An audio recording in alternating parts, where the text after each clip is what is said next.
December 2020, the United States Air Force announced something that shocked the defense world. They had secretly designed, built, and flown a full-scale 6th-generation fighter prototype, and they did it in just 1 year.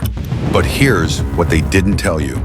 China was watching, and they were already years ahead in their own program. Right now, 2 superpowers are locked in the most expensive, most secretive arms race since the Cold War. The prize? Air superiority for the next 50 years. The cost? Hundreds of billions of dollars. And the loser? They won't just lose the sky, they'll lose everything. Welcome to Sky Superiority. I'm bringing you the most detailed breakdown of the 6th-generation fighter race you'll find anywhere. No speculation, no hype, just classified leaks, insider reports, and hard data that most channels won't touch. By the end of this video, you'll know exactly which superpower is winning this race and why the answer will shock you. But first, if you're serious about understanding modern air combat, hit that subscribe button. Because what we're about to uncover, the Pentagon and Beijing don't want you connecting the dots on. Here's what we're covering. First, the secret program that put America ahead, then China's response that could change everything, and finally, the technology that will decide this race. Let's start with what happened in that hangar in 2020. NGAD, Next Generation Air Dominance. That's the official name. But inside the Pentagon, they call it something else. The Raptor killer. And that tells you everything. The F-22 is the most dominant fighter jet ever built. Undefeated in combat. Never even been scratched in a dogfight.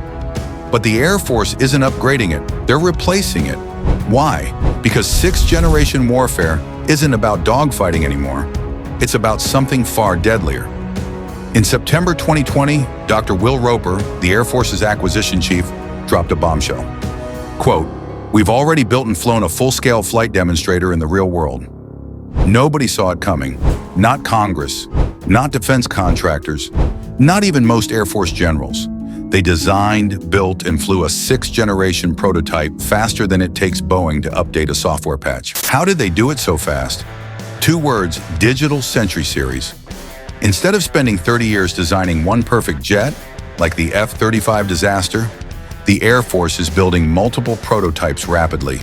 Design, test, throw away, repeat. It's like how tech companies update smartphones every year, except these smartphones cost $200 million and carry hypersonic missiles. Here's the genius part.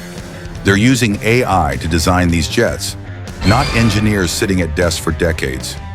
Artificial intelligence running millions of simulations, finding optimal designs humans would never think of.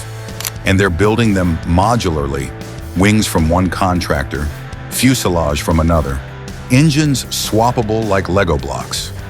If China develops a counter to your stealth coating, swap it out. New threat emerges, update the airframe in months, not decades.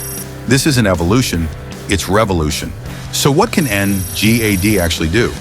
Based on leaked specs and insider reports, here's what we know. Range, over 2,000 miles without refueling. That's Hawaii to California. Why? Because the Pacific is massive and China controls most of the island chains. Speed, Mach 2.5 plus, potentially Mach 3. Not because dogfighting requires it, but because speed equals survivability in missile-saturated environments. Stealth. Better than the F-22, and the F-22's radar cross-section is already the size of a marble. We're talking near invisibility. But here's the game changer. Loyal Wingman drones. NGAD won't fly alone. It'll command a pack of AI-controlled drones. Think of it like a quarterback with receivers. The NGAD pilot calls the plays, the drones execute. Some carry missiles, some carry sensors, some are sacrificial decoys. China shoots down a drone? Whatever.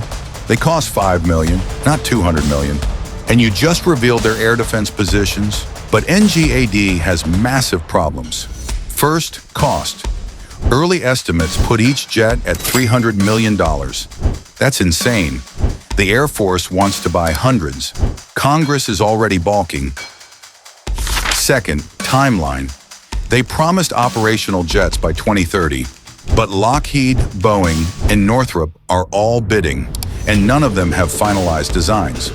The fighter mafia in Congress wants proven designs, not experimental gambles. And third, China might have already countered it, because while America was celebrating their secret prototype, Beijing was preparing something nobody expected.